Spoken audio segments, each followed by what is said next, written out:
Tudo está na Bíblia. Interessante que a gente vai falando essas coisas, quando vai ver tem tudo base bíblica. É o Espírito que está ministrando sobre nós. Porque o primeiro ministro é sobre mim. Por quê? Porque o ouvido mais perto da minha boca é o meu. Se a palavra não cortar primeiro para mim, não vai cortar para vocês.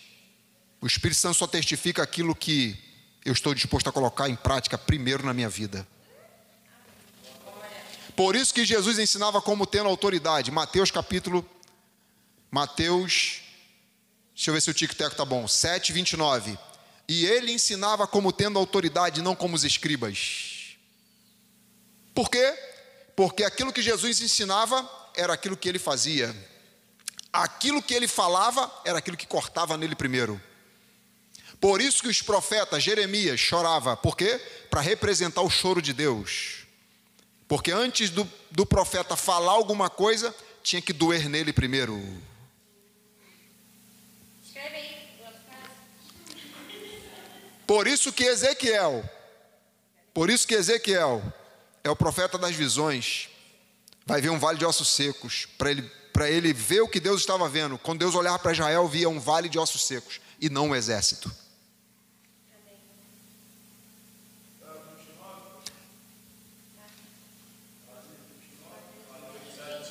Mateus 7:29. E Jesus ensinava como tendo autoridade, e não como escriba, não é isso que está escrito? Por quê? O escriba era aquele que escrevia a Bíblia, de Gênesis a Malaquias, que na época não tinha Novo Testamento, de Gênesis a Malaquias, mas tudo aquilo que ele escrevia de có, ele não estava disposto a cumprir. Escrevia porque tinha que escrever, pregava porque tinha que pregar, ensinava porque tinha que ensinar, falava só porque estava escrito. Mas Jesus não, quando olharam para Jesus, falaram: caramba, ele é diferente. Porque quando ele fala é diferente. Por quê? Porque o que ele falava era o que ele fazia. Aquilo que servia para os outros, antes serviu para ele primeiro. Me chame de Mara, me chame de amarga. Por quê? A situação transformou ela.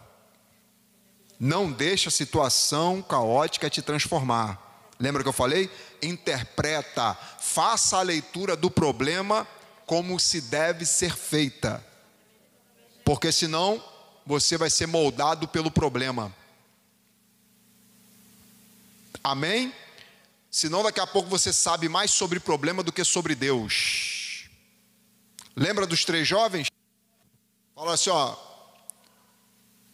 Não convém, não cabe a nós falar sobre Deus nos livrar. Mas ele falou, ó. O Deus a qual nós servimos, ele pode nos livrar da fornalha e da tua mão. E se não nos livrar, fica sabendo, não dobraremos nosso joelho. Os jovens sabem mais sobre Deus do que sobre fornalha. Às vezes a gente sabe mais sobre problema do que sobre Deus. Às vezes a gente está tão atrelado ao problema. Qual foi a mensagem do culto na sua casa?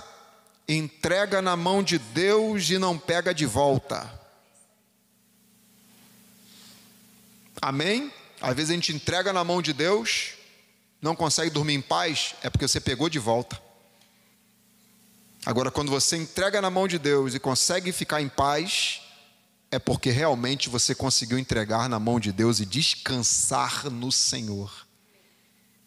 O problema é meu, quando eu posso resolvê-lo.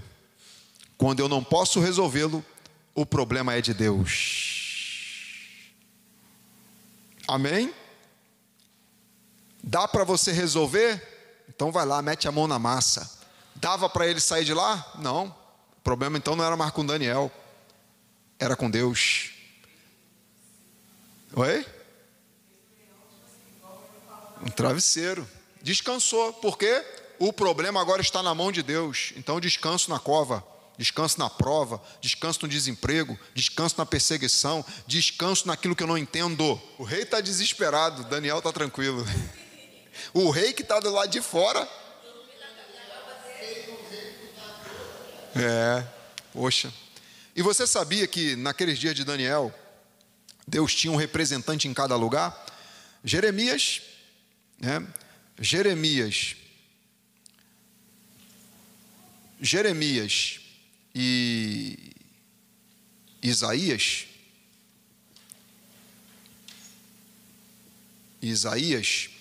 ficaram em Jerusalém.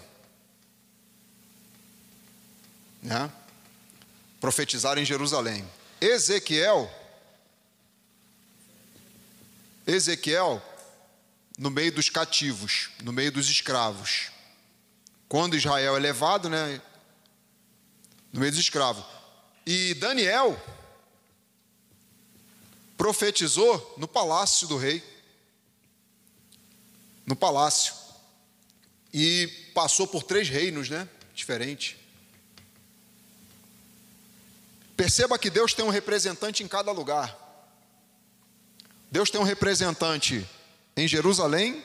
Deus tem representante no meio dos escravos, às margens do rio Quebar. Salmo 137 diz. E Deus tem um representante no palácio. Então entenda que você é um representante de Deus onde você estiver. Entenda que você não nasceu na família errada. Você é um representante de Deus nessa família. Entenda que você não está no emprego errado. Você é um representante de Deus nesse emprego. Amém? Glória a Deus. E por falar em igreja, você é um representante de Deus nessa casa.